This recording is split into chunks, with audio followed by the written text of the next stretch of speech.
大家好，我是 Klaus。在以前的很长一段时间里，如果有人跟我说起虚拟货币比特币，我的心里想的就只有3个字：骗人的。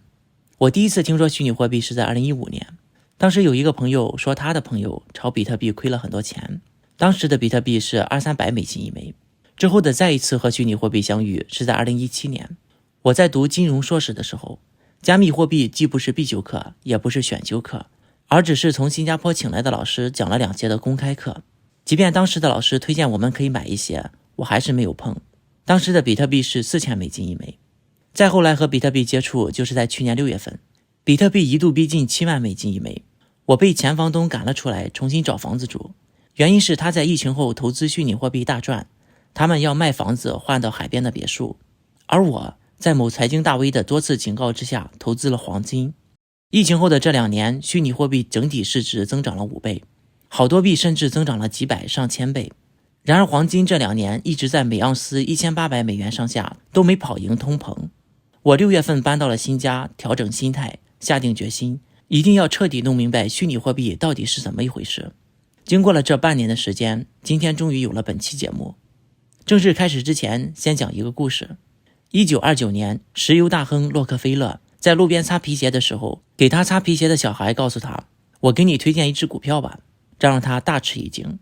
如果连一个擦皮鞋的孩子都能推荐股票了，那么这个股市一定离崩盘不远了。他回到了公司，马上清空了所有股票，果然很快迎来了上世纪30年代的股市大萧条。这就是很出名的反向指标。这个故事放在今天就是，如果你去路边问扫大街的大爷大妈们虚拟货币怎么样，我相信100个人里面有99个人会告诉你虚拟货币是骗人的。如果你不想做普通人，那你就要跳出普通人的思维圈子。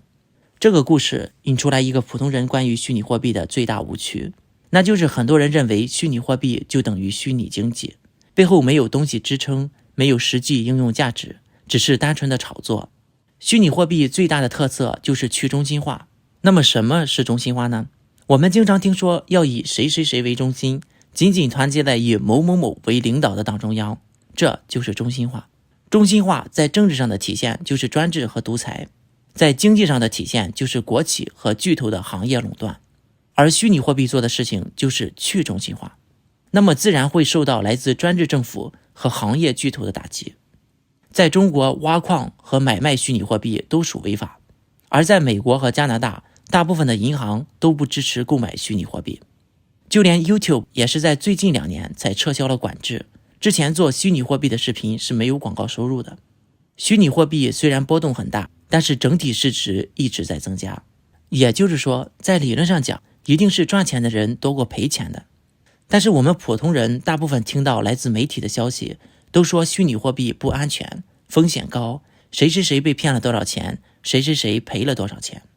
不管是在中国还是外国，每个人多少都有被洗脑，只是程度不同罢了。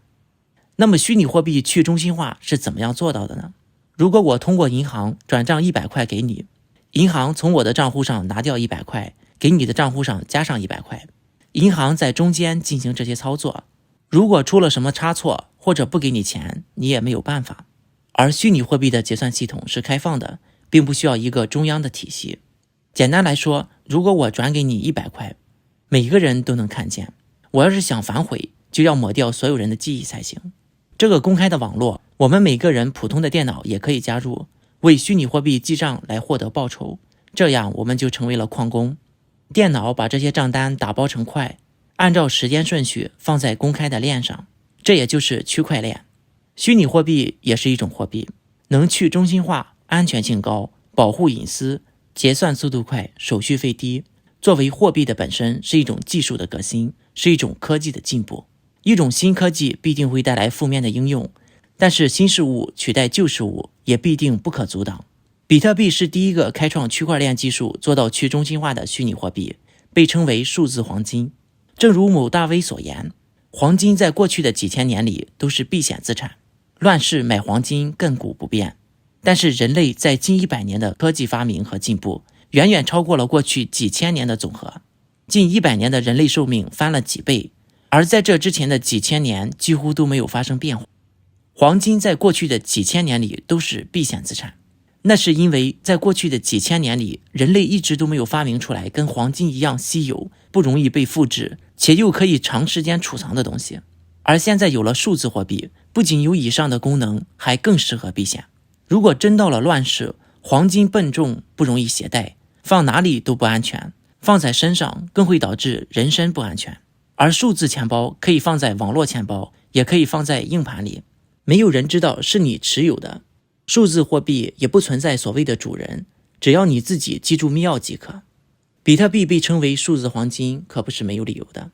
在比特币带来的去中心化的加密技术之上，把智能合约添加到区块链上，都是开源的，每个人都能看到，一旦形成，自动执行，不可修改，不可逆转。这让虚拟货币可以应用到各行各业。比如，如果我有一栋大楼，100套房间，相对于上市公开募股，我可以发行1万个虚拟货币，购买我的货币就拥有了大楼的一部分，这比上市更公开透明，这就是 ICO。 房间的租房合同可以做成区块链上的智能合约，支付之后自动产生你的专属密码钥匙，如果到期不支付房租，智能管家机器人会把你扫地出门。我的货币流通之后，可以与其他货币进行兑换，你可以为货币交易提供流动资金，智能合约主动匹配买方和卖方，利润按照合同自动分配给出资人，不需要银行作为中间人，这就是 DeFi。 这100个房间还可以做成 NFT， 每一个房间就变成了独一无二的数字资产，在区块链上公开可查，所有权不会被质疑。房间的 NFT 还可以打造成元宇宙的虚拟空间。上面提到的这些都是虚拟货币非常热门的几个项目。虚拟货币是未来，主要的原因就是去中心化的大势不可阻挡。整个人类社会是向着民主、自由、平等和个体被尊重的方向发展。民主国家的数量从100多年前的30几个增长到现在的100多个。民主的发展本身也是一种去中心化。另外，随着社会的进步，个人素质的提升，每个人一定是越来越注重自己隐私的。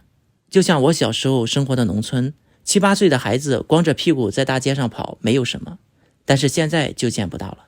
在经过了这几个月的学习和了解虚拟货币之后，我就可以把我频道的 PayPal 捐款链接拿掉，毕竟那里面有我的个人信息，附上一个虚拟货币的地址，我的个人信息就更安全。不过惨的是，自从我进币圈之后，主要受全球加息和新疫情的影响，市场就一路大跌。虽然我的资产在缩水，但是我没有卖出去，手中的币越来越多。如果你认为虚拟货币是未来，就不要有赌徒心态，反而现在是市场回调，正是入手的好时机。购买虚拟货币都是从交易所入手，选择交易平台一定要小心。前几天有个粉丝朋友联系我，被一个自称是老乡的网友骗了20多万人民币。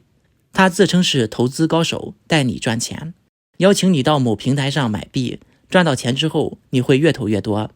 当你投入了自己全部资产之后，平台就会封锁你的账号，里面的钱就不能提现了。类似平台不能提现被骗的，我就知道好几个了。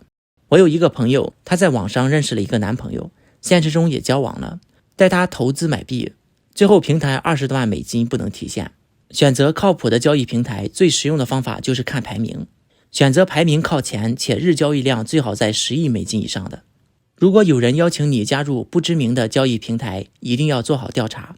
视频下方有我推荐的几个交易平台，都是我自己在用的，使用方便，手续费低，用我的邀请链接，手续费有折扣。还有一个相对风险更低的投资虚拟货币的方式，就是上面提到的为结算系统提供记账服务，获得相应虚拟货币的报酬，也就是俗称的挖矿。挖矿在这几年也是非常火爆，投资矿机一般都会在1年左右回本，每个月回报率在 5% 到 10% 左右。好啦，有兴趣的朋友关注我的虚拟货币频道，以后会有更多的分享。下面进入网友互动环节。上期节目我们从多个方面分析了中国的后退。网友兼爱非攻说，中国自改革开放以来取得的重大成就，本质上是共产党放松了对全社会的管制。这就好比第一学期，你因为同桌在上课时间疯狂阻挠你听课，导致成绩倒数。等到了第2学期，同桌突然不再阻挠你听课了，让你的成绩进入了年级前10，结果你的同桌就叫嚣这都要归功于他一样。网友 Tear Malice 说，习爷爷问孙子，如果我把院子交给你管理，这时猪抱怨饲料不好，狗抱怨待遇太低，驴谴责工作环境太差，你该怎么办？孙子想了想说，我要给猪换饲料，提高狗的工资，改善磨坊环境。西爷爷叹道，如此我愿为矣。你应该告诉他，你们别出院子，外面有狼。网友佐佐木明说，我们中国是世界上最民主的国家，谁支持谁反对？我反对。砰，好了，刚刚那位反对民主的人已经被击毙了，大家有话直说，不用怕。几个网友的评论给我们讲了一个故事。网友刁飞说，侮辱国家领导人这一条在刑法里是根本没有的。网友 Tosi 卡蒂亚说，你这句在墙内说，我怕会被整整吊1年。刁飞说，我在看守所里说了，监狱墙上的触摸屏里有智能版刑法，我查过。网友周 Chenny 说，我在知乎上侮辱晋平，警察上门让我写保证书就行了。网友刁飞说，我被关了15天。不知道大家看这个是什么心情？好了，本次节目就到这里，感谢大家点赞、订阅、留言和分享，我是 Klaus， 我们下次再见。